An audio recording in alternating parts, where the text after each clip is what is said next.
show you how deep the rabbit hole goes. Like you, be strong to hold the powers of the sun.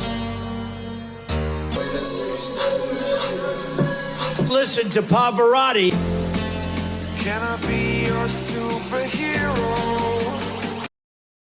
Okay, folks, when we're done with this video, this one literally needs to go to a mainstream outlet because I cannot believe one of two things. Either these are the most incompetent investigators in the history of investigations, one, or they are the most dishonest investigators in the history of investigations. And I'd have to include the defense investigator with that after this. Or they are, I mean, I'm leaning towards they're all literally that incompetent because they put these documents out for us to look at. You've got to be kidding me. So we're going to start with this document. I'm going to point out some things about it, but then I'm going to correlate it with another document, and I'm going to show you some things that you are not going to believe.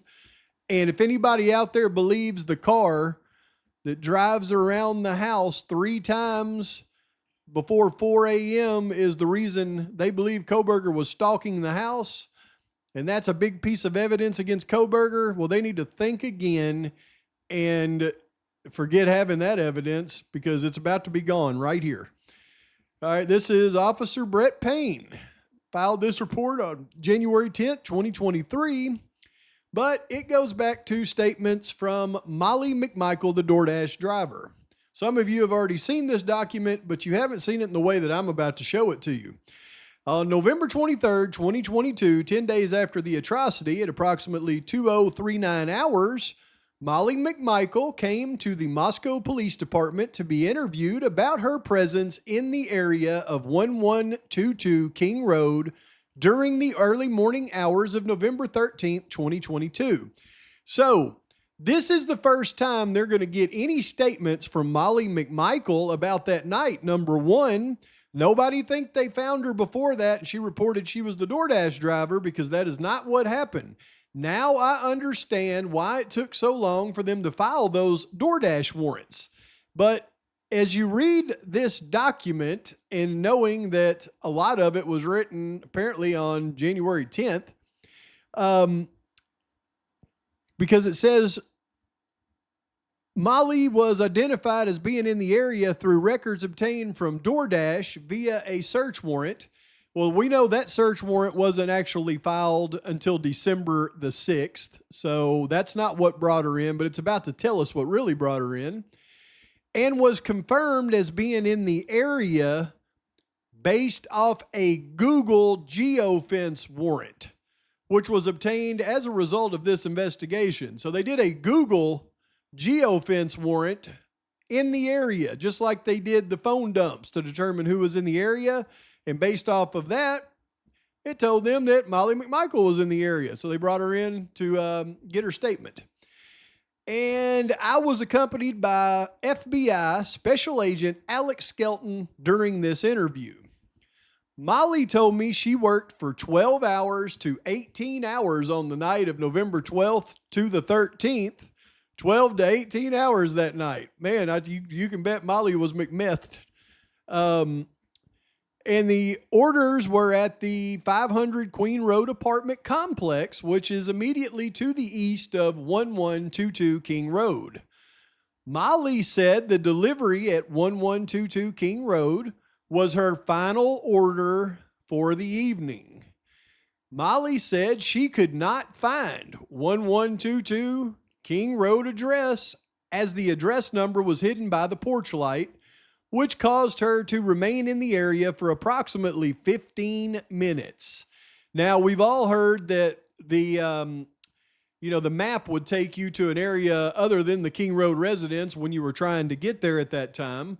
So this does line up with that, but we're going to look at some data here as it relates to her statement, which I kind of believe her statement of what actually happened. Now, what she was really doing there, I'm beginning to be suspicious about, but I believe her statement is true. Molly also stated her Google Maps told her to go to the parking lot behind 1122 King Road. Well, we've all looked at that, and it does tell you to do that. So Molly stated she initially parked in front of 1122 King Road and could see a female in the top left window. And then it says the third story bathroom. Now, we can tell by looking at the King Road address, and the third story top left bathroom is up here. I believe it's possible for her to see that. And Molly said she saw the same female a couple more times in the same window, and she would duck down when Molly looked at her. So she could see a female in that window. She seen her a couple more times, and she would duck down when Molly looked at her. Molly then said she drove to the back parking lot behind 1122 King Road and parked. She stated she could see the back courtyard area behind the house and noticed all of the lights were on. Now, I want you to make note of this right now, though, because as we're going to learn, this 15 minutes of time is between 3:45 and 4 o'clock. I believe, contrary to what everybody thinks, that Molly really did see the dark-haired woman in the window, and I believe that to be Xana. Disagree or not is up to you. I believe absolutely that to be Xana that she sees in the window. And when she pulls around behind the King Road address, that was a busy little spot there. I believe Molly didn't park facing the King Road house. I believe she parked facing away from the King Road house, and I believe that her tail lights were left on as she parked here, looking for where she's going to find a way into this residence because she needed to deliver her delivery. And I think that's going to be a very important key that's going to come up later in this video for you. And the reason I believe the things I'm telling you I believe is because of not just this statement, but because of several statements I've now found in the docs that lead me to believe this to be true. So, Molly noticed all the lights were on.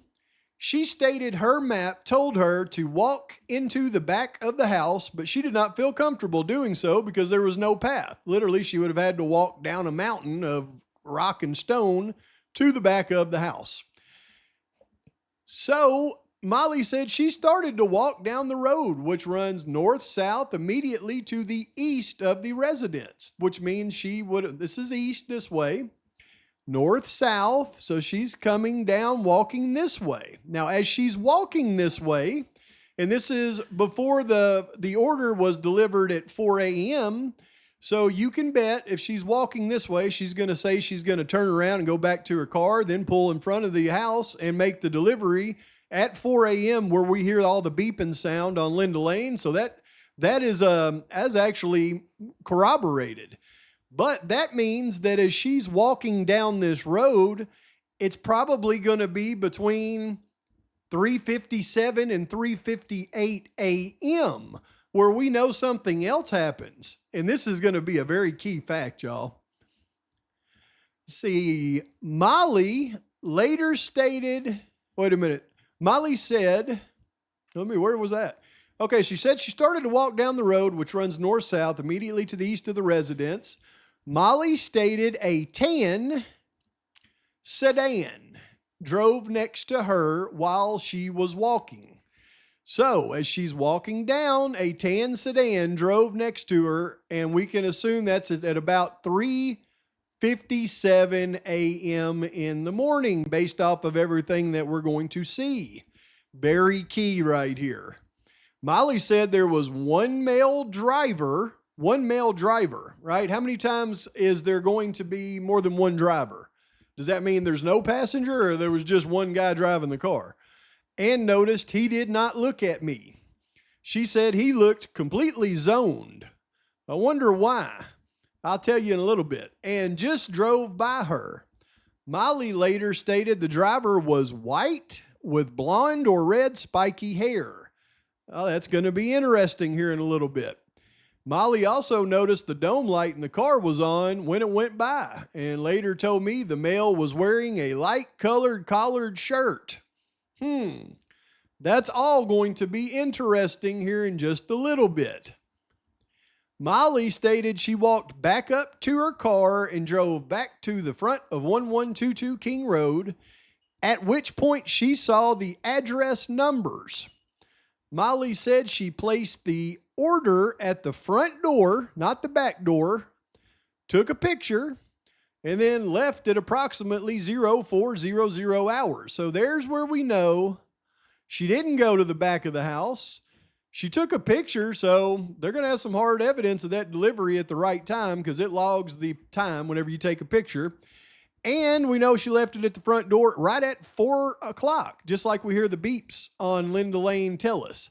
So when you work backwards from this, she walked back up to her car, drove back to the front of 1122 King Road, at which point she saw the address number and she placed the order at the front door and took a picture at 0400. So you work your way back up, and that's about 3:57 when she seen the car that drove by her that was a tan sedan with a white guy completely zoned with blonde hair driving past her. Hang with me. During the time Molly was in the area of the King Road residence, the white Elantra can be seen via the 1112 King Road camera driving back and forth on Walenta, and then enter the King Road loop at approximately 3:56. At the point Molly pulled into the front parking lot before she dropped the order off, the white Elantra pulled in behind Molly, a gray Subaru Forester, and then exited the King Road at approximately 3:58. So what they're saying is it come in at 3:56, it left at 3:58, which is absolutely the car that drove past Molly as she's walking down. There's no other way around it. There's no other cars that come in there on camera. We know that. Not because of 1112 King Road, but we know that because of 1330 Linda Lane. There is no other cars that make that loop during that time frame other than the one white car that we think we see on camera. So this is where they've really messed up by putting out 1330 Linda Lane and then putting out this report, and they really messed up by putting out the next one, y'all. But during the time Molly was in the area of the King Road residence, the white Elantra, yeah, right. Wow, they're done. The white Elantra can be seen via the King Road camera driving back and forth on Walenta and then enter the King Road, Queen Road loop at 3:56 hours. At the point Molly pulled into the front parking lot before she dropped the order off, sorry, buddy, but Molly dropped the order off at 4 a.m. So this would actually be the time Molly's walking back up to her car. The white Elantra pulled in behind Molly's vehicle, a gray Subaru, and then exited the King Road at approximately 3:58 hours. Molly did not mention seeing the white Elantra behind her at any time. You know why she didn't? Because she couldn't have seen the white Elantra behind her any time, because that white Elantra, supposed white Elantra, went past her at 3:57 and then out at 3:58 before Molly pulled in front of that house at 3:59 and 35 seconds when we hear her beep her horn. Approximately 30 minutes into the interview, Special Agent Skelton requested Molly take part in a cognitive interview. You know what that means? They thought she was high as a kite, so they needed to give her a cognitive interview to make sure that her mind was right. Molly agreed, and Skelton began the cognitive interview. During this interview, Molly confirmed much of the information she already told us. Molly was able to remember she had her dog with her one day during one of her walks in the area, but did not clarify much more in the ways of the details of the evening. We thanked Molly for her cooperation, offered any support she may need, and concluded our interview. So the fact that Molly, where was it at? Molly was able to remember she had her dog with her during one of her walks in the area, but did not clarify much more in the ways of the details of the evening. That means Molly was walking in that area with her dog. The only reason Molly would walk in that area with her dog is because Janelle Braun lived at right here behind, across the street, basically from the A&W Root Beer at a house right here. Molly lived way up here on not Cleveland Street, but Garfield. So if she's walking her dog in this area, it's because she was at her friend Janelle Braun's house. That is very suspicious for later on, but it has nothing to do with this video. We thank Molly for her cooperation, offered any support she may need, and concluded our interview. Subsequent investigation of video footage and cellular data showed the tan sedan Molly saw was likely a light-colored SUV. A light-colored SUV, which left the area. Sorry, Charlie, but there was no light-colored SUV leaving out of Linda Lane around that time. We never seen it on 1320 Linda Lane, so you can get off where you're wrong on that. Molly said a tan sedan, and that's what it was. Moreover, it does not appear Molly saw the white Elantra at any point during her time near the residence. No, she didn't. She saw a white sedan. Here we go. Now it's going to get real. Just following Molly's initial statement, she enters the King Road neighborhood for a final delivery at roughly 3:45 a.m. And as she pulls into the neighborhood, she's looking for the King Road apartment or the King Road house. She pulls into the driveway of the King Road house, assuming this is her destination, yet she cannot see the house numbers, so she's unsure. And her map is telling her to pull behind the house. Now, we know from the 1330 Linda Lane camera that at this time there was not a sport utility that circled around to the back of the Queen Road apartments, which tells us that her statement must be true. After sitting in the driveway and seeing someone in the upstairs bedroom with dark hair ducked down a few times, she then pulls out, drives up the road next to the King Road residence to the back where she parks and continues to try to determine where it is she's supposed to deliver the food. After a while, she figures out that it's the King Road residence, and her map is telling her to walk down the embankment there through the woods to the back door. She doesn't want to do that, so she starts to walk down the road beside the house until she decides she's just going to pull back in front of the house and deliver the food and determines that's her destination. But during this time, a vehicle that she describes as a tan sedan comes around the Queen Road apartments and goes beside her.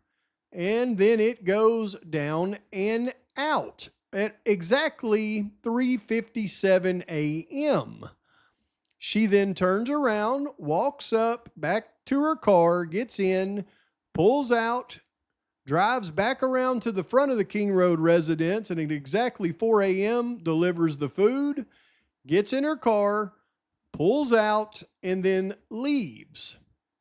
The problem is, since we've all studied Linda Lane for so long, the only vehicle that pulls around that could have possibly been that tan sedan you can see here at 3:57 is what they are saying is suspect vehicle, which is Bryan Kohbergers' car, which we knew that back panel didn't match an Elantra thanks to Get a Clue all those years.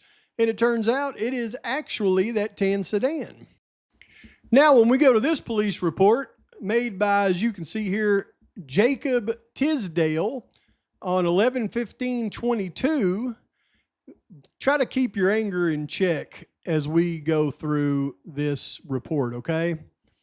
But Jacob Tisdale and his partner Rosendahl, that we all know from the Banfield incident that happened at 3:00 a.m., and we know because of their body cam that incident was over at 3:15 a.m., and we also know that they were driving their unmarked vehicle at that time. But let's take a look here. On November 12th, 2022, at about 2100 hours, which that's 11 p.m., I began an overtime shift for a plain clothes detail on the University of Idaho campus and related areas. Yeah, you bet. This patrol was for minors in possession, consumption of alcohol, along with other alcohol drug offenses. During this patrol, I and the other officer with me, Officer Rosendahl, only had our body-worn cameras. So no other cameras other than their body cams that we all saw activated during their 2 incidents that night. We were operating out of the Moscow Police Department Ford Fusion, which, if you're not familiar with the Ford Fusion, let's take a look real quick. So here's the Ford Fusion they were driving that night. And as you can see, it's a silver colored sedan, which in the lights with colored body cam, you can kind of pick up the silver color. However, on the 1112 and Linda Lane infrared cameras, that would look very white. And also in the dark around the Queen Road apartments, I'm sure it could look tan as well, which I drove throughout the entire detail. This particular department vehicle did not have a dash camera or any other recording device. My street time conducting the plainclothes detail, important note, concluded at 3:52. How about actually 3:58 there, Tisdale? You were close though. Hours on November 13th, 2022. Okay, so this is where it gets really interesting. During this detail, Officer Rosendahl and I made several patrols through the area of King Street and Queen Road. Now, here's something I want to point out first of all. We're going to pull up this little, see if I can do it here.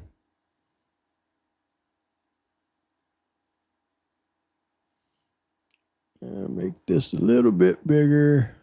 There we go. Okay, so when you look at the Queen Road, King Road neighborhood here, let's make this line a little bit bigger. I want you to understand that this is north, south, west, and east. So as he's describing this, it's important to know that this way is north, south, west, and east. Okay? So during this detail, Officer Rosendahl and I made several patrols through the area of King Street and Queen Road. During each patrol of the area, we traveled. And when it says each patrol, let's stop for a second. We made several patrols. Several isn't one, a couple would be two, several would be three or more. So we know they made at least 3 or more patrols through the King Road neighborhood, and that's going to be very important here in a minute. Just remember that. Okay, so, and during each patrol, every time of these 3 or 4 patrols, every time, each patrol of the area, we traveled on the north side of 500 Queen Road heading east. So what that means is they've pulled in from whichever direction. I happen to know, in fact, the first one they pulled in from this direction, but they pulled in, and what they say is they traveled on Queen Street, the north side of it, traveling east on all of these passes, okay? Then it says, we wrapped around the building heading south on the east side. When they say we wrapped around the building, they're referring to the Queen Road apartments as the building. And it says they're heading south, which is this way, on the east side, this is the east side, this is the west side. So they're literally saying they went east, wrapped around the building south on the east side. Then what do they say? Then west on the south side of the complex. So then west on the south side of this complex right here. Then what do? We then traveled north on the west side. So that means when they got to right here, they traveled north this way on this side, the west side. So what are they saying? They came down and they made the loop around, just like the Elantra that they claim made that loop all night. Then what do?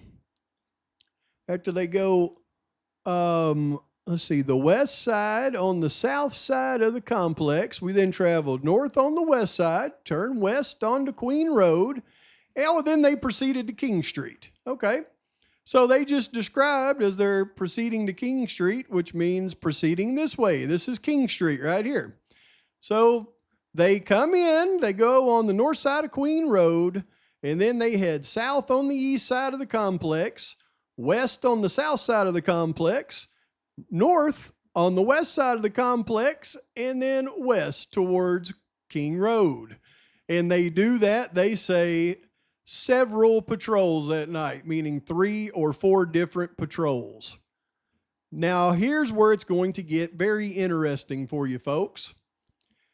During one of the patrols in this area, while approaching the southwest corner of 500 Queen Road, I recall seeing a darker colored vehicle with taillights on. Where are we at? So what he's saying is during one of these patrols, he got to this part. Let's read it again. During one of these patrols, the southwest corner of 500 Queen Road. All right. So remember, this is south. This is west. So this is the southwest corner right here. He got right here during one of these patrols, and he witnessed what he considered a darker colored vehicle with taillights on towards the west end. Towards the west end. This is west, so that means towards the west end, somewhere in here. There was a short section of the parking lot which extended to the west of 500 Queen Road, south of 1122 King Street, which was where the vehicle was. So this is the short section, right, that comes back right here, south of 1122 King Road and west or east of King Street. So that's this little section right here.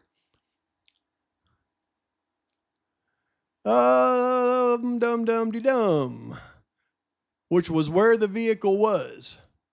So that vehicle was essentially right here, and he could see the tail lights on.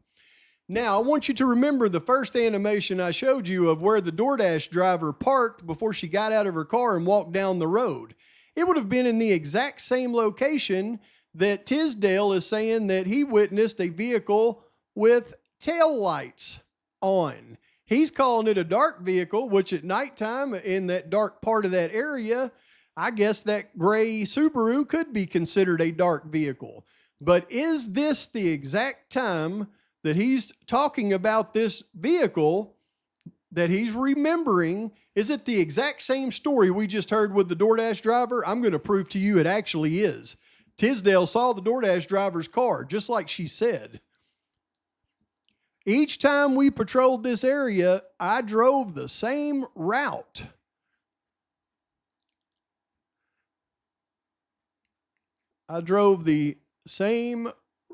During the final patrol. Now remember, when was his final patrol that night? He said he stopped working at 3:52. So his final patrol, you can bet, is around 3:52. I contend it was about 3:58. And that was when he made this final patrol. But he says, which to the best of my recollection was between 2 and 3 o'clock. And this is where he screwed up right here. Either he has a terrible memory or he tried to lie his way through it. And we are going to disprove this, wholeheartedly here in a minute. So his last patrol, you can bet, was at 3:58. He's trying to say between 2 and 3 o'clock on November 13th, 2022, which we'll prove is a lie. As we traveled north on the west side of the apartment complex, I saw several individuals approaching the residence at 1122 King Street. During this detail, I was looking for alcoholic beverages, open alcohol containers, and individuals who appeared to be intoxicated. I observed the individuals as I drove past, but did not see any reason to contact them for our related patrol. I recall my view of the individuals being obstructed by vehicles and brush on the east side of the parking lot for 1122 King Street. The individuals were walking close, a vehicle which was parked in the northwest corner of the lot.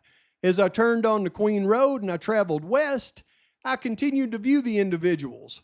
From my recollection, there was at least 2 individuals, possibly 3. I recall one of the individuals having blonde hair. I do not recall exactly how many individuals there were, what they were wearing, or any other details as I quickly looked for beverages in their hands and whether they were staggering from intoxication. Since we made several patrols through the area, I cannot say, here we go, I cannot say with 100% confidence I saw the vehicle on the same pass as I saw the individuals. Upon review of my radio history, I contacted 3 individuals at Taylor Avenue at about 2:55 hours. To the best of my recollection, this was after exiting King Street, after seeing the individuals on King Street. We cleared this contact at 3:32. You cleared that contact at 3:32, huh, Tisdale? So what he's describing here is going through the King Road neighborhood and then pulling out and having the Banfield stop, okay? And he's telling us that the Banfield stop was over at 3:32, when in all reality, the Banfield stop we know was over at 3:15, and he could not have pulled through and made any of his circles around the King Road neighborhood between the hours of midnight and 6 a.m. in the morning, because we have the Queen Road camera video that proves he couldn't have.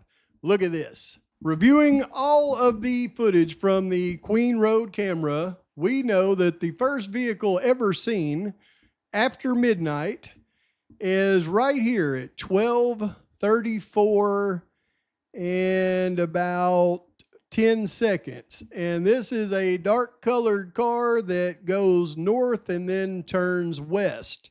Certainly not the vehicle described by Tisdale in his report, because he said all of his passes were heading east, then south, then west. That wasn't him. Let's look at the next pass we see. Okay, a few minutes later, we're going to see more vehicle activity that is not Tisdale or Rosendahl. And where are they at? Oh, here it comes. Now this one's going the proper way. Is this Tisdale and Rosendahl? Let's see. Let's see. What is this? It turns, and is it? Nope, this one's black. Yep, that one's black. That's certainly not Tisdale and Rosendahl at 12:38. Now, the next activity we see is at 1:05. You can see the people walking past the headlights of the vehicle.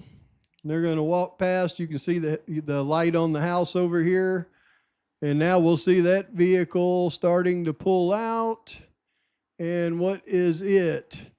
It doesn't matter. It's certainly not Tisdale, and it's not Tisdale and Rosendahl, because that one headed north and then west, not south then east. So where are they at on all these patrols? The next vehicle we see that could have possibly even came through this area that Tisdale and Rosendahl patrolled that night would be the vehicle that we've pointed out many times, which is the sport utility with the very loud exhaust.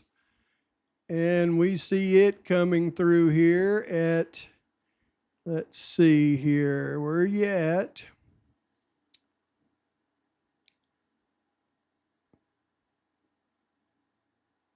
Oh, here it comes, 2:48 and 31, 32, 33. Is this Tisdale and Rosendahl making one of their many patrols they talk about? Nope. Sport utility with a loud exhaust that's going to park right here at the Queen Road Apartments.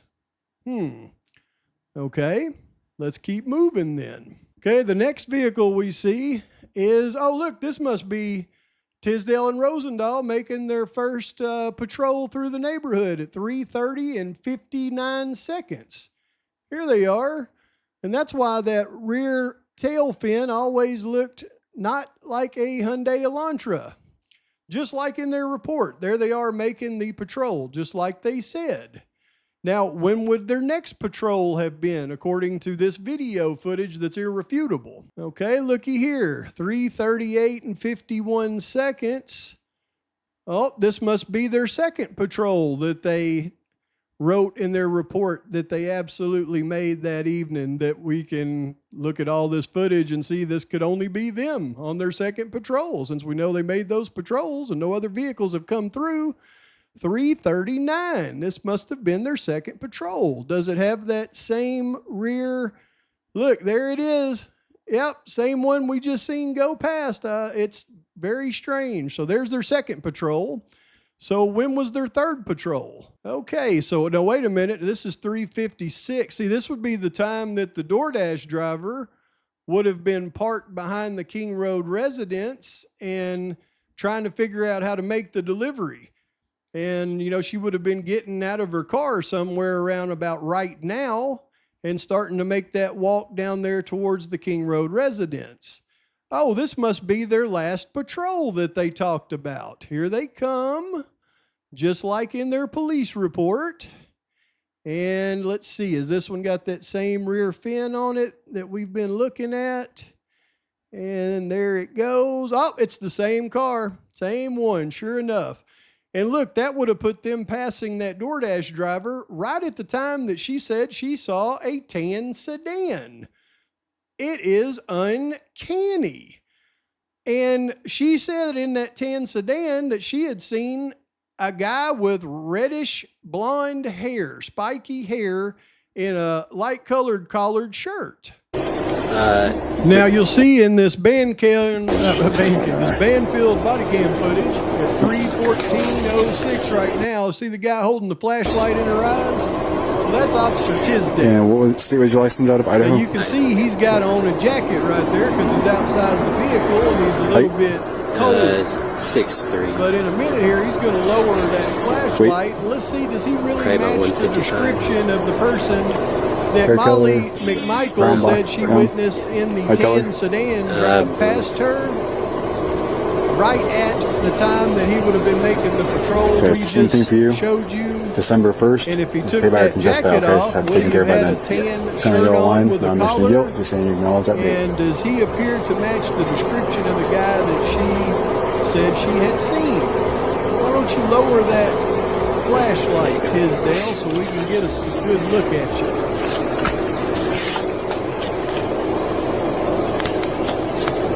Flashlight really necessary, Tisdale? We just want to get a good look at you. Are you the guy that Molly McMichael said she had seen drive past her? Whoa, you look at there. What do you got? Blondish red hair there, doesn't he? Young guy. Almost looks like a college student, doesn't he? So same thing for you, 487.50, okay? Write that ticket there, Rosendahl. I'm trying to see your buddy here, Tisdale, and see if he matches Molly McMichael's description now that I know for a undoubtable fact based on his statement that was him driving that route that night. Right. Then we finally have the mystery solved of the white car that made the first 3 passes around King Road and who was driving them and who Molly witnessed that night. Oh, gonna give it a shot. Only one of me to shield you all from